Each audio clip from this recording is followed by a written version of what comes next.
لله رب العالمين. لك الحمد يا ربنا حمدا كثيرا طيبا طاهرا دائما مباركا فيه ملء السماوات وملء الأرض وملء يا ربنا من شيء بعد أهل الثناء والمجد أحق ما قال العبد وكلنا لك عبد. لك الحمد يا رب أنت أحق أن تحمد، ولك الشكر أنت أحق أن تشكر، وأنت على كل شيء قدير. لك العتبى حتى ترضى، ولا حول ولا قوة لنا إلا بك. وأشهد أن لا إله إلا الله وحده لا شريك له، وأشهد أن محمدا عبد الله ورسوله وصفيه من خلقه وحبيبه، أرسله ربه بالهدى ودين الحق بشيرا ونذيرا وداعيا إلى الله بإذنه وسراجا منيرا، ففتح الله به أعينا عميا وآذانا صما وقلوبا غلفا، وكان رحمة للعالمين وحجة على الناس أجمعين. اللهم صل وسلم وبارك على الحبيب المصطفى محمد وعلى آله وأصحابه ومن اهتدى بهديه وعمل بسنته إلى يوم الدين، وارض عنا معهم بفضلك وكرمك يا أرحم الراحمين، اللهم آمين.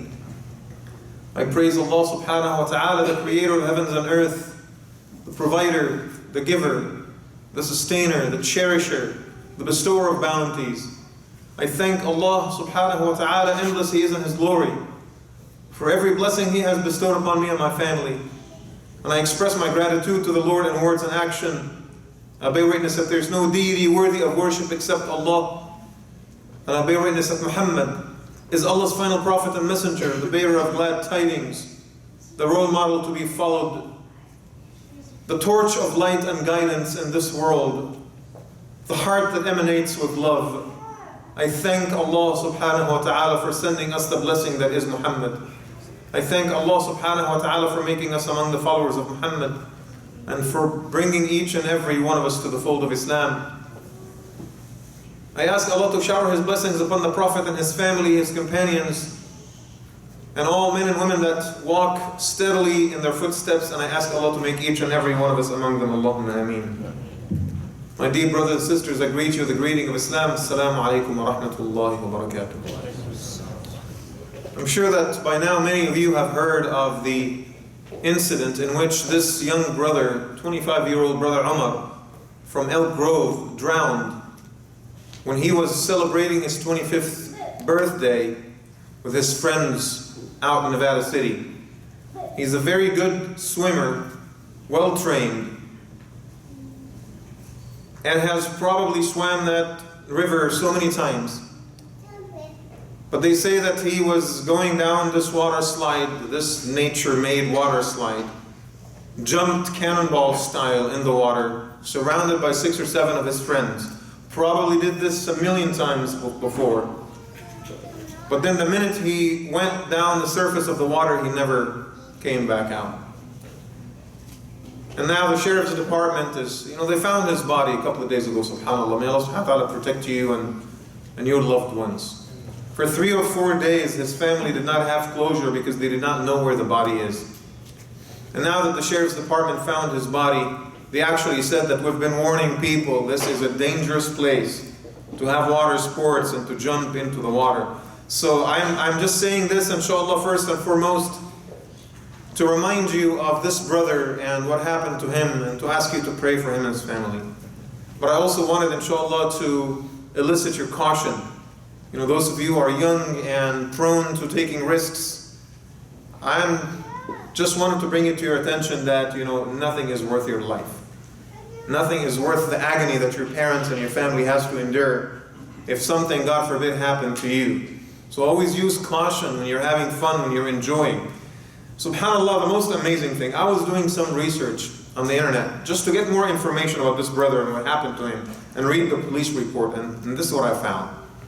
5 or 6 incidents of young people who are all from Elk Grove, just by doing Elk Grove man drowning Nevada City, just very simple Google search. I was struck by how many people in the last 2 years alone drowned in that same place. It's the most shocking thing. And just Allah subhanahu wa ta'ala has His way of demonstrating points to us. I realized that there's also another place in the suburbs of Chicago that is called Elk Grove Village. And there's a small lake close to Elk Grove Village where so many people also drowned. So I counted the cases and I realized in the past 2 or 3 years, probably 10 or maybe 12 people, all young men, who are from a place that is called Elk Grove, either Elk Grove, California or Elk Grove, Illinois, that drowned, and they were all good swimmers. I could not help but see the divine irony. Allah subhanahu wa ta'ala is trying to tell us a statement.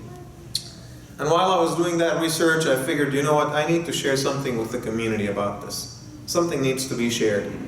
Because I was reminded in a second of the vulnerability of life. The vulnerability of life, you know. This is a young man, 25 years of age, unmarried, had plans, was graduating college soon. He's going to Sac State. This is not someone from another alien planet. This is a brother that we knew from our very community right here. Had all these kinds of plans, and his family had a cake waiting for him at home. Literally. I'm not joking. His father told the media that they had his cake ready for him at home when he's done with his friends, you know, celebrating the birthday with his friends at the waterfalls, that he would come back home and eat cake with his family and enjoy it with his family. But Allah subhanahu wa ta'ala had different plans. You may have some plans, but Allah subhanahu wa ta'ala sometimes has a completely different plan. He probably had plans to get married, he probably had plans to buy a house, had plans to find a job, had plans to travel the world. He had plans to fall in love and to have children. He had plans to be involved in the community. Maybe he was not a religious person. I don't know anything about him. I just met him once. But maybe he was not a religious person and he had plans to come closer to the deen. You never know what kind of plans he had. But Allah subhanahu wa ta'ala decided that in that 1 second, those plans are over. Now it is time for my plan, Allah said to him, subhanahu wa ta'ala. I couldn't help but feel how fragile existence is. You're literally, you know, every single second of your life, your life hangs in the balance. Your very life hangs in the balance. You take things for granted, right? But essentially, you could be driving your car and you are a very well-trained driver and you've passed the driving test and you've been driving for 15, 20 years and you're extremely, extremely safe and you always, you know, stay in your lane and you never, you know, do anything reckless on the road, right? But out of nowhere, this crazy drunk person comes driving 80 miles an hour and slams into your car and then it's over.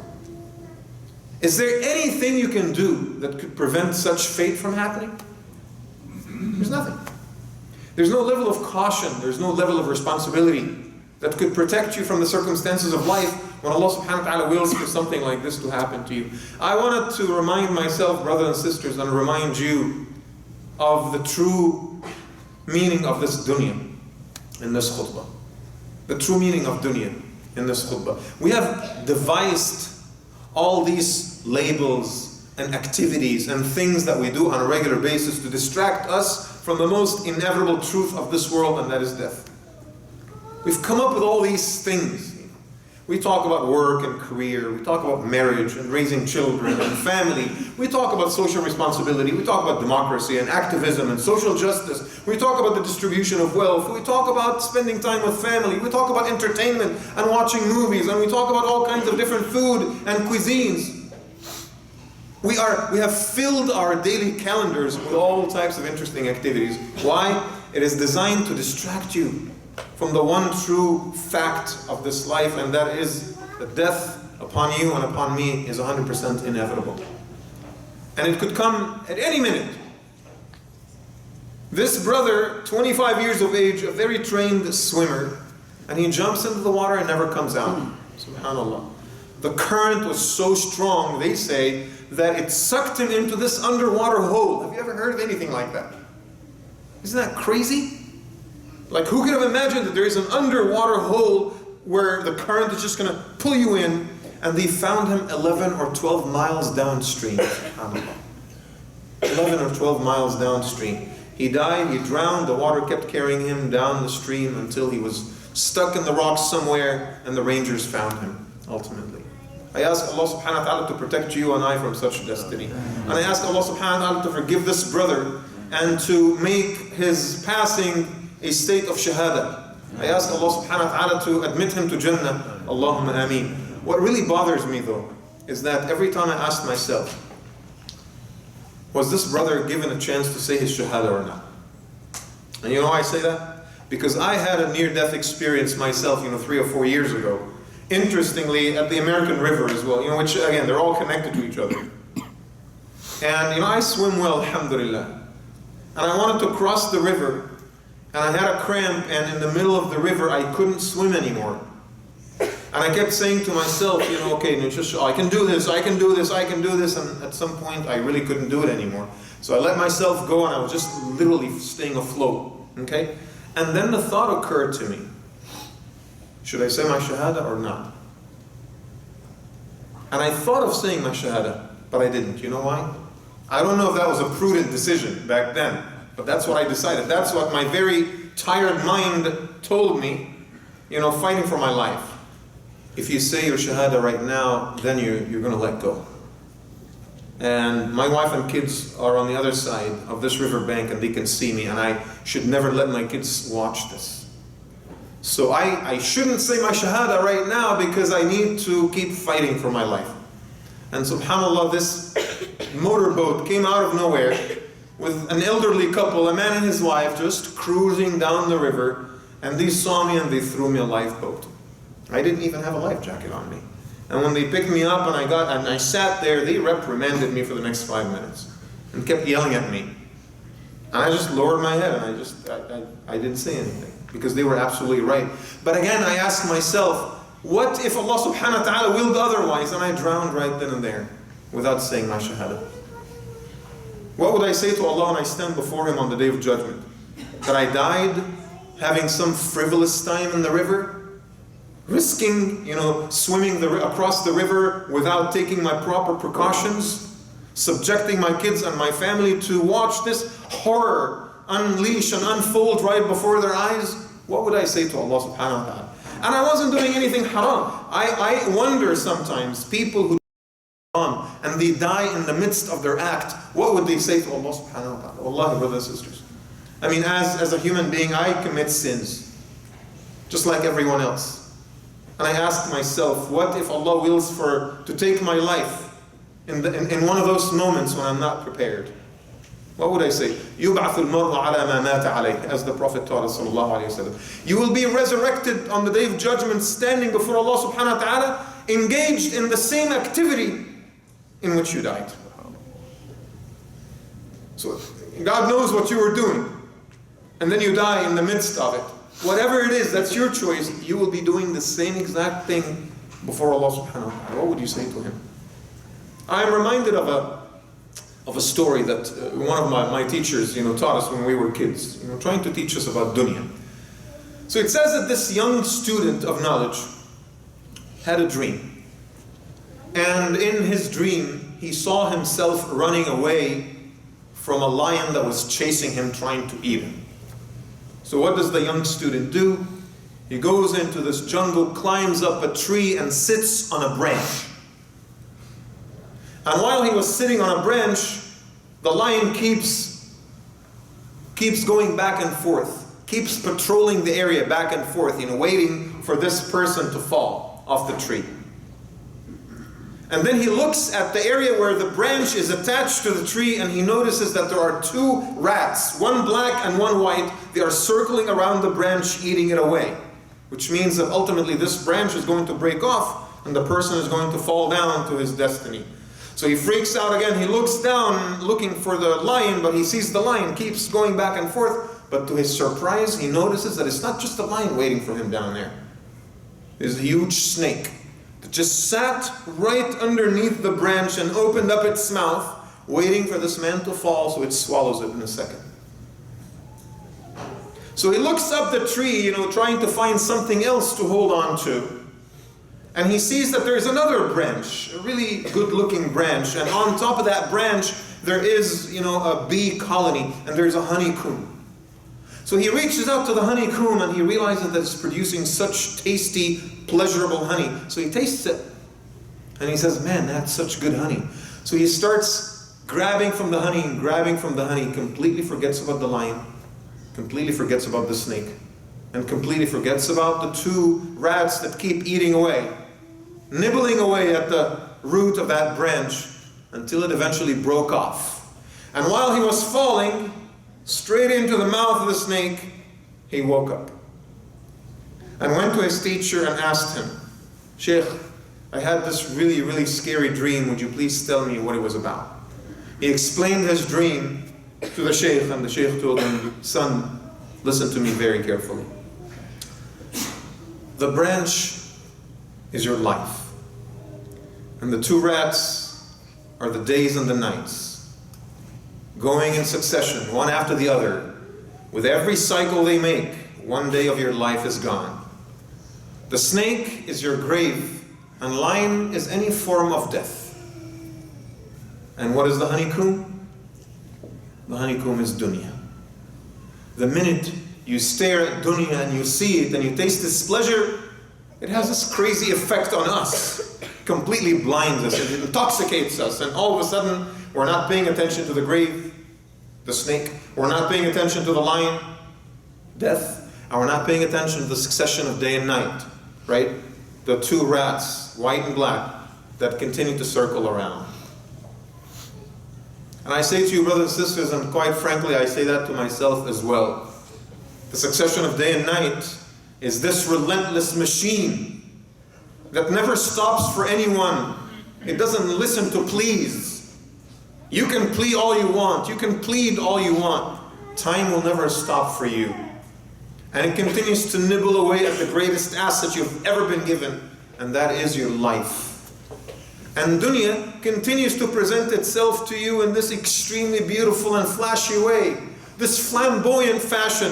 And you look at dunya and you enjoy it, and it touches your heart, and it presses your right buttons, and you gradually forget.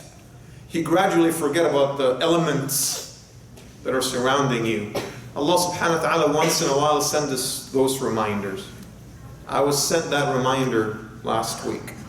A young member of our community, a good swimmer who drowned on a very average day, surrounded by his friends. On his birthday, while his birthday cake is waiting at home, Allah subhanahu wa ta'ala wanted to bring him into His presence.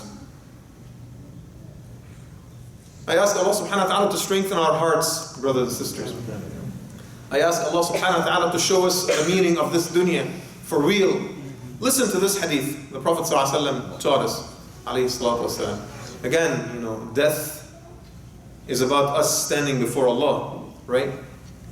Is about us being questioned and being held to account.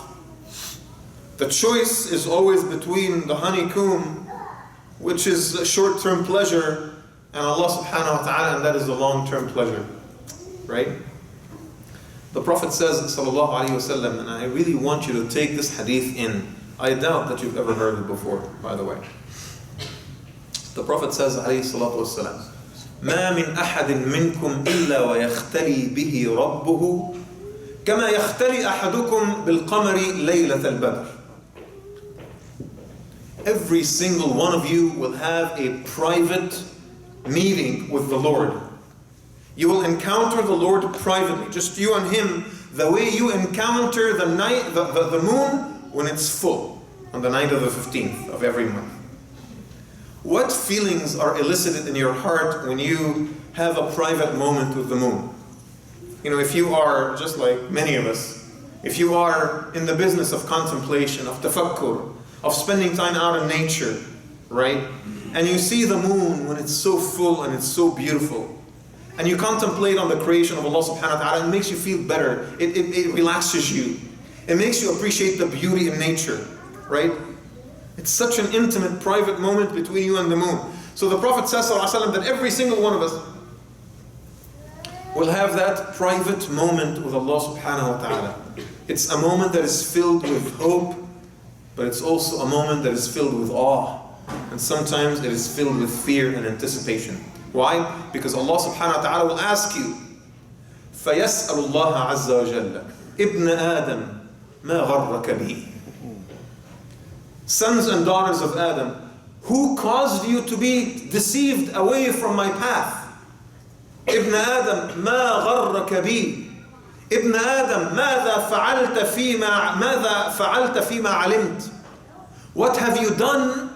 What actions have you taken in the matters that you have knowledge of? I mean, we have a lot of knowledge. We have a lot of knowledge, mashallah, about everything. But what type of action are you taking, right, in order to affirm that knowledge? ابن آدم ماذا فعلت فيما علمت? ابن آدم ماذا أجبت المرسلين?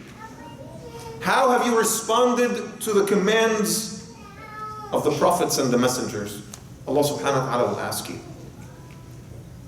This is not an encounter with the Lord in which you are being reprimanded and you're being attacked. No, the Prophet wanted you to be happy about the encounter. That's why he compares this to you and the moon. Right? Because you and the moon is a beautiful thing. It's a beautiful connection. When it's so full, it's supposed to elicit feelings of beauty in your heart.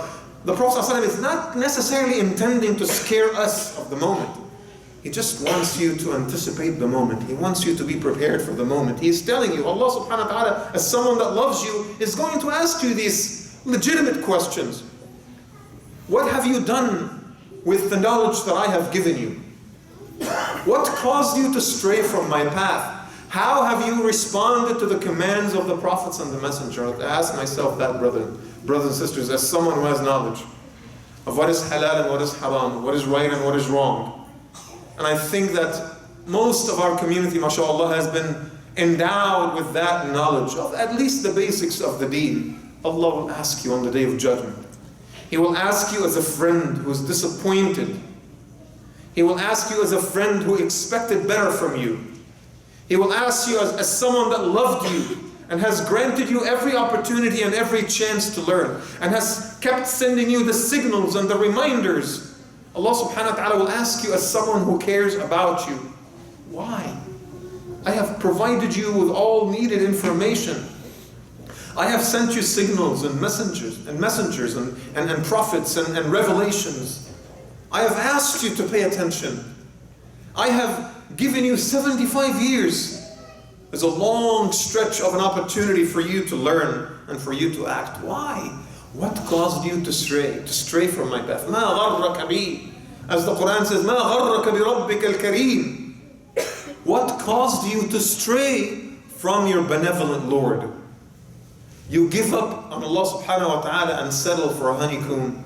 I tell you, brothers and sisters, every honeycomb in this world is destined to expire. Every small short-term pleasure will expire.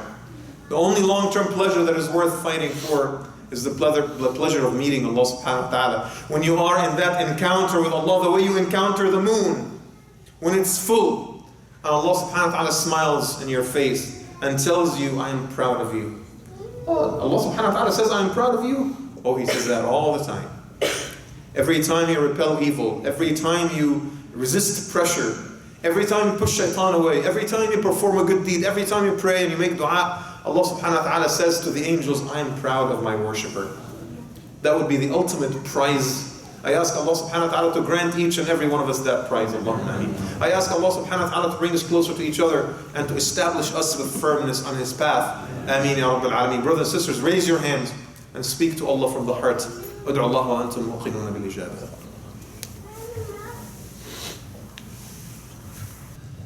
إن الحمد لله نحمده ونستعين به ونستهديه ونستغفره ونعوذ بالله من شرور أنفسنا وسيئات أعمالنا من يهده الله فهو المهتد ومن يضلل فلن تجد له وليا مرشدا وأصلي وأسلم على المبعوث رحمة للعالمين وقائد الغر الميامين محمد صلى الله عليه وسلم الصادق الوعد الأمين.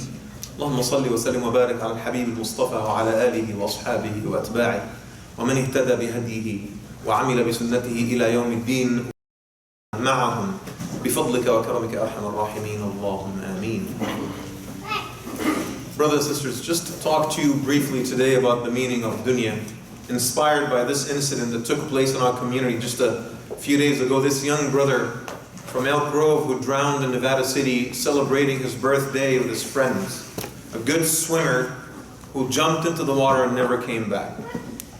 And I said that this incident reminded us of the fragility of life and the vulnerability of our existence.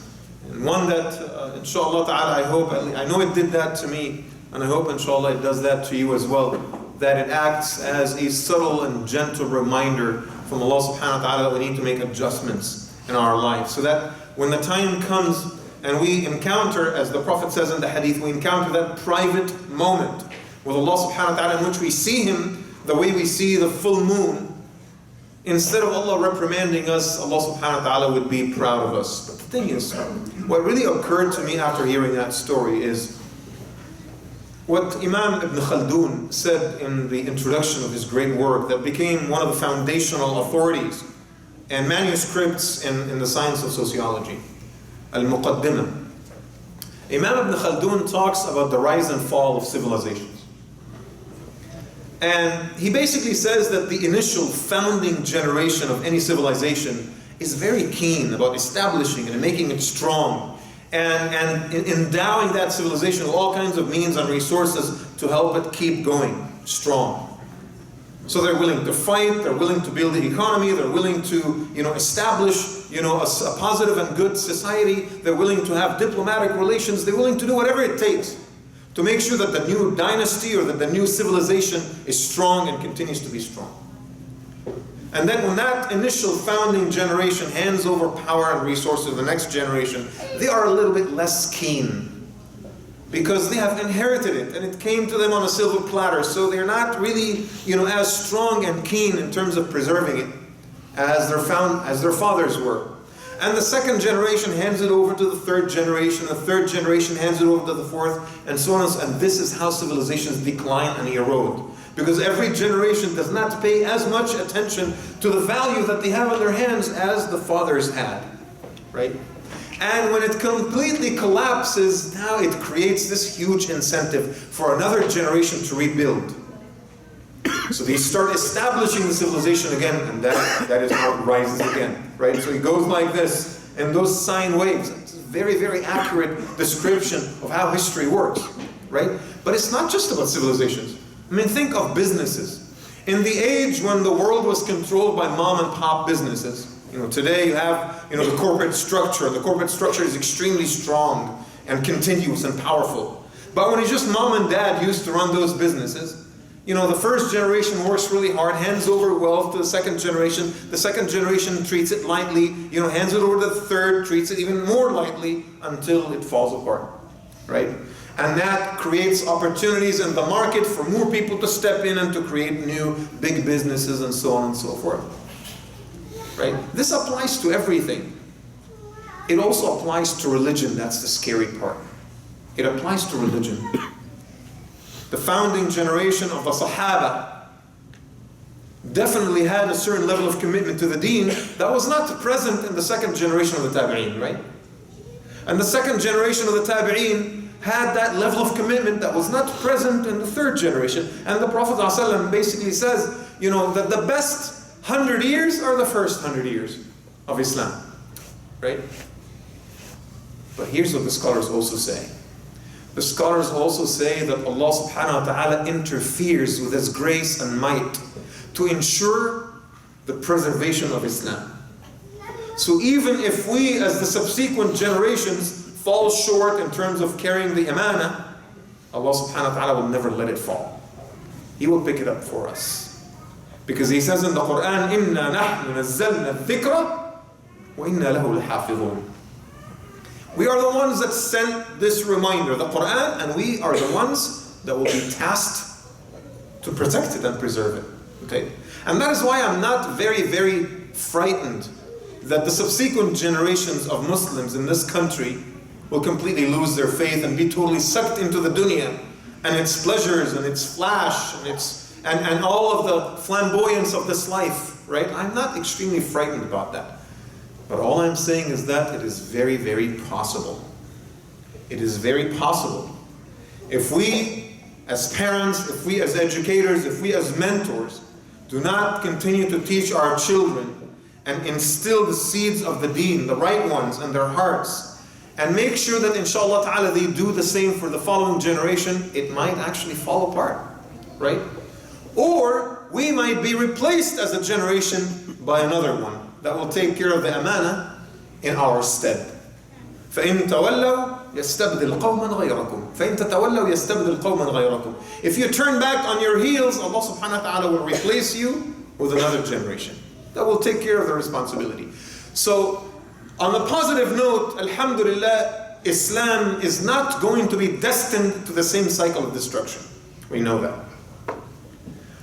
But on the scary note, it is not guaranteed that your children and mine will be the ones that will carry the amana, the trust.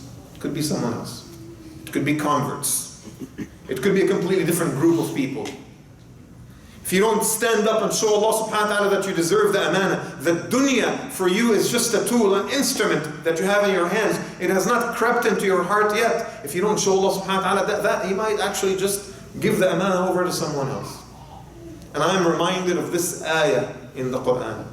Wallahi, I mentioned it before many times, but it scares me every single time I read it. When Allah subhanahu wa ta'ala speaks to Ibrahim alayhi salam, and Allah subhanahu wa ta'ala says to Ibrahim, I have taught Ibrahim, I have given him commands to follow. Kalimat, the Quran says. فَأَتَمَّهُنْ. Ibrahim fulfilled the commands of Allah subhanahu wa ta'ala. So Allah rewarded Ibrahim and said to him, قَالَ إِنِّي جَاعِلُكَ لِلنَّاسِ إِمَامًا.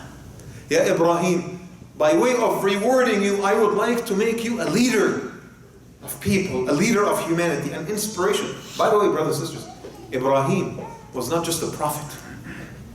If you call Ibrahim a prophet, then you've reduced his role to only one small little box. Ibrahim was a lot bigger than just a prophet. Ibrahim was what? As the Quran says, Inna Ibrahim kana ummah. Oh my goodness. Ibrahim alayhi salam was a nation by himself, just one human being. He was like a nation. With his impact on humanity, Ibrahim alayhi salam resembled a nation in his strength and in his power. Right? So Allah subhanahu wa ta'ala tested. وَإِذِ ابْتَلَى إِبْرَاهِيمَ رَبُّهُ بِكَلِمَاتٍ. He tested him with these commands. فَأَتَمَّهُنْ. Ibrahim fulfilled them. Allah rewarded him and says, إِنِّي جَاعِلُكَ لِلنَّاسِ إِمَامًا. Ya Ibrahim, I will make you a leader of people. I will make you an inspiration to be followed. Now, as a father who loved his sons, Ismail and Ishaq, as a father, what would you naturally say? If Allah subhanahu wa ta'ala tells you, I will bestow upon you this great honor, what would you say? Ya Allah, would you extend that honor to my kids as well? Would you extend that honor to my descendants as well? قَالَ وَمِن ذُرِّيَّتِي. Lord, would you extend that imamah, that leadership of humanity, would you extend that to my children as well? Of course, his children were Ismail and Ishaq. Allah subhanahu wa ta'ala could have said yes. But if we're talking about the second generation, see, go back to Ibn Khaldun. If we're talking about the second generation, Allah would have said yes. But He says, وَمِن ذُرِّيَّتِي. He didn't say, وَمِن أَبْنَائِي, my children. He says, وَمِن ذُرِّيَّتِي, my descendants. Ya Allah, extend that honor to my descendants as well. Right? What does Allah say? قَالَ لَا يَنَالُ عَهْدِ الظَّالِمِينَ. لَا يَنَالُ. My covenant is not extended to the aggressors. Will there be aggressors in the descendants of Ibrahim alayhi salam? Of course. Of course. And that is why we always say, the fact that you belong to the progeny of a prophet, the fact that you have the blood of Ahlul Bayt in you does not necessarily make you a perfect human being. What makes you a perfect human being is what? Is the choices you make. It is the actions. It is not your race. It is not your country. It is not your blood or your color. It's your actions. It's your choices. Ibrahim in tears requests from Allah subhanahu wa ta'ala, extend the honor to my family. Ya Allah, make my family and my descendants as keen about the akhirah as I am. Sorry, I cannot do that. They will have to earn it. لا ينال عهد الظالمين. If they are honorable and dignified people, they will earn my covenant. But if they're not, they will not just get it because they are your sons and daughters. And that is why I say to myself and I say to you, brothers and sisters, Allah subhanahu wa ta'ala has put that amana of the deen on our shoulders. And we stand in this remarkable opportunity as Muslims guarding the frontier of Islam at our posts right here in this state. Surrounded by a vast non-Muslim society. And Allah subhanahu wa ta'ala tells you, it is only you that is tasked with that responsibility. And it is only you that should take care of it. And I pray to Allah subhanahu wa ta'ala that that honor will be extended to our children as well. That that honor will be extended to our grandchildren as well. That inshallah ta'ala 100 years from today, there will still be an adhan that is being called off right here in this place. And people will still be praying their 5 times. And people will still turning their face to the Kaaba right here. Let's pray. Let's pray that inshallah it'll be your children and mine. I am not worried about the existence of the deen and the continuity of the deen. Allah preserved that. I am worried about whether or not my children will be part of that success. I am worried about the fact whether or not my children will be also giving that amana from Allah subhanahu wa ta'ala and will carry that covenant and will earn that honor from Allah subhanahu wa ta'ala. I ask Allah on this day to put dunya in our hands and not in our hearts. I ask Allah subhanahu wa ta'ala to give us success in the affairs of this dunya and success in the affairs of the akhirah. I ask Allah subhanahu wa ta'ala to establish us with firmness on His path. I ask Allah subhanahu wa ta'ala to give humility into our hearts. I ask Allah subhanahu wa ta'ala to forgive us our sins, minor and major, big and small, known and unknown. I ask Allah subhanahu wa ta'ala to forgive us and to fill our hearts with compassion and to make us among those who make mistakes and commit sins but always return to the path of Allah. I ask Allah subhanahu wa ta'ala to protect us from being sucked into the affairs of dunya, to be sucked into the affairs of shaitan. I ask Allah subhanahu wa ta'ala that every time we trip, we have the strength to pick ourselves and stand back up. I ask Allah here as brothers and sisters that He will gather all of us in His Jannah. Allahumma ameen. I ask Allah subhanahu wa ta'ala to accept our dear brother Umar, who passed away a few days ago. I ask Allah subhanahu wa ta'ala to accept him in the highest level of Jannah and to make him a shaheed and to give him the honor to intercede on behalf of his family. I ask Allah subhanahu wa ta'ala to protect our children, our loved ones from reaching the same destiny. I ask Allah subhanahu wa ta'ala that we will be given a chance to say our shahada and to repent and to ask Allah for forgiveness before we leave this world. I ask Allah subhanahu wa ta'ala that for every ounce of pain we go through in any illness before our death, that it'll be a forgiveness of our sins. I ask Allah subhanahu wa ta'ala to admit all of us into His Jannah. Ameen ya Rabbal Alameen.